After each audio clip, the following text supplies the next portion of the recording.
Seja bem-vindo a mais um podcast de Saúde Moche. O tema escolhido de hoje é amidalite.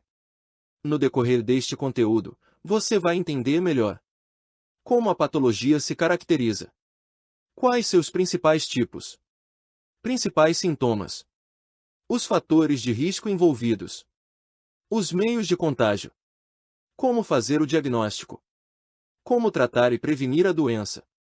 Começo falando o que é amidalite. É uma inflamação que atinge as amígdalas, estruturas redondas que ficam na região da faringe, no caminho entre os sistemas respiratório e digestivo.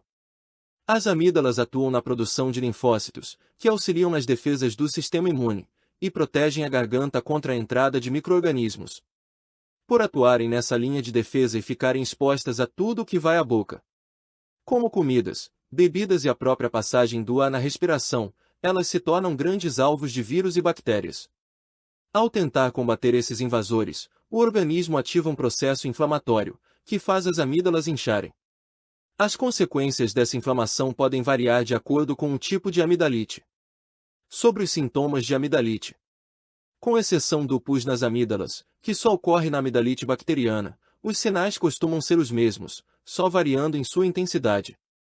São eles: irritação na garganta, sensação de rigidez no pescoço, mau hálito, dor de cabeça, febre, dificuldade para engolir, aumento dos gânglios nas regiões do pescoço e da mandíbula, voz rouca. A qualquer momento você pode marcar uma teleconsulta usando a internet. Graças aos avanços na medicina e novas tecnologias, é possível receber assistência médica de qualquer lugar. Basta acessar a plataforma de telemedicina Moche a partir de um dispositivo conectado à internet para ser atendido no conforto da sua casa. Saiba quais são os principais fatores de risco da infecção das amígdalas. Uma vez que a amidalite pode se desencadear por bactérias e vírus, é evidente que seus fatores de risco se relacionam aos meios de infecção por esses micro-organismos. As condições que podem favorecer a ocorrência da doença incluem aglomerações, especialmente em locais fechados, uso recorrente de ambientes pouco ventilados ou com ar-condicionado, suscetibilidade do organismo a infecções na região das amígdalas, amígdalas muito grandes e volumosas, que são mais propensas a infecções, presença de refluxo gastroesofágico, tabagismo, tanto ativo quanto passivo. As crianças têm mais riscos de sofrer com amidalite, uma vez que seu sistema imunológico ainda não está bem desenvolvido, tornando-se mais suscetíveis à ação de micro-organismos na região da faringe. Esse mesmo processo também ocorre com diversas doenças, como bronquite, pneumonia, entre outras. Entenda por que a amidalite é contagiosa. Como tem causas em agentes virais e bacterianos, a amidalite é uma doença contagiosa. O mais comum é que os micro-organismos passem através da inalação de gotículas no ar, que se libera quando o paciente espirra ou tosse. A transmissão também pode ocorrer no beijo ou até durante os contatos íntimos entre parceiros. Em casos menos recorrentes, as pessoas podem pegar amidalite por meio do toque em objetos com contaminação. Por exemplo, quando alguém doente encosta numa maçaneta de porta, e então outro indivíduo a toca e mexe na boca ou no nariz sem antes lavar as mãos. Esse é outro fator que torna a doença comum entre as crianças, que têm o costume de encostar a boca nos objetos ou de tocá-la sem higienização prévia. Isso também reforça como é importante ter cuidado na lavagem das mãos, de cobrir a boca ao espirrar ou tossir e jamais compartilhar itens de uso pessoal, como talheres, pratos e copos.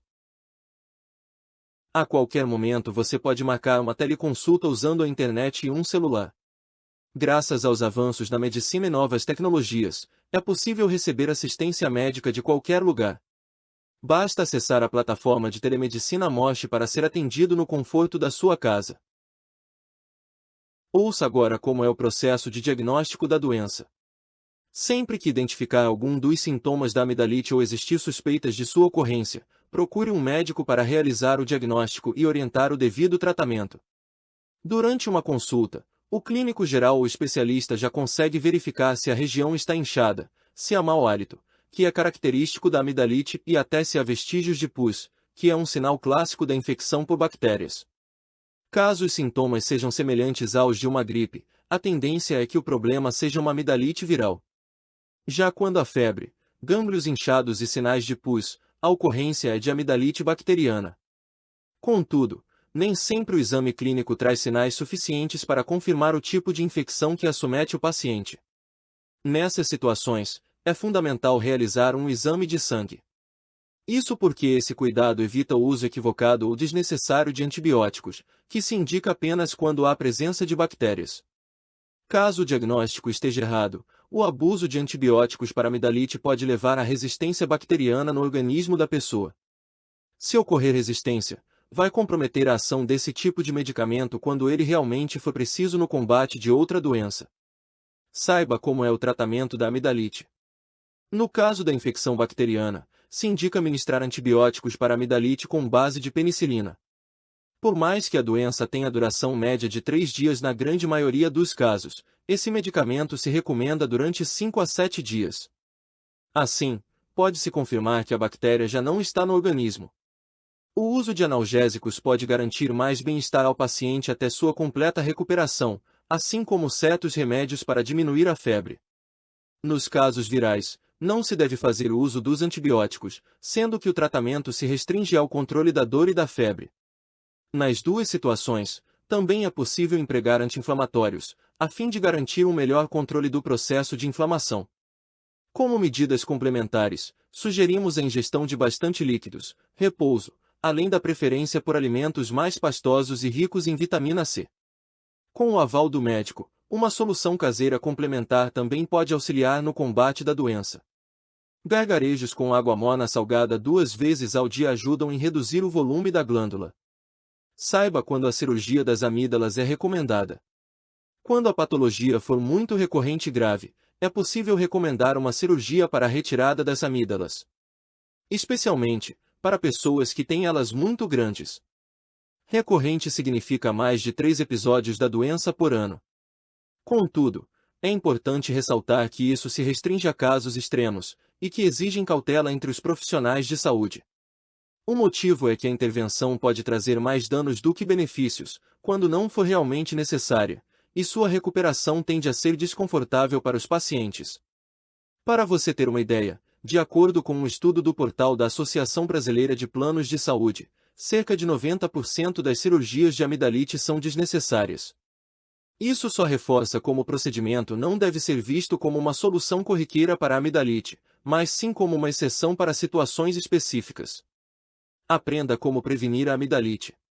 As principais medidas preventivas incluem: lavagem frequente das mãos e do rosto, o não compartilhamento de itens de uso pessoal e o cuidado no contato com pessoas que apresentam os sintomas típicos da doença. Evitar mudanças bruscas de temperatura. Adotar cuidados extras no inverno. Ficar longe de agentes irritantes, como fumaça de cigarros e ambientes com ar-condicionado. Hábitos saudáveis também são importantes para fortalecer o sistema imune. Por exemplo, a ingestão recorrente de água e outros líquidos, que previne o ressecamento da garganta e evita a ação de micro-organismos invasores. Nos casos de amidalite crônica, é fundamental realizar uma investigação profunda, para verificar a possível ocorrência de refluxos gastroesofágicos. Hoje você tirou dúvidas sobre temas ligados à saúde e ainda descobriu como marcar sua teleconsulta online. Aguarde o próximo podcast e aumente ainda mais seus conhecimentos em saúde. Se você gostou deste assunto, considere assinar nossas redes sociais e nosso podcast Morte no YouTube. Caso tenha algum assunto que deseja que eu comente no formato de podcast, basta mandar mensagem pelas nossas redes sociais. Fique atento para não perder os próximos episódios.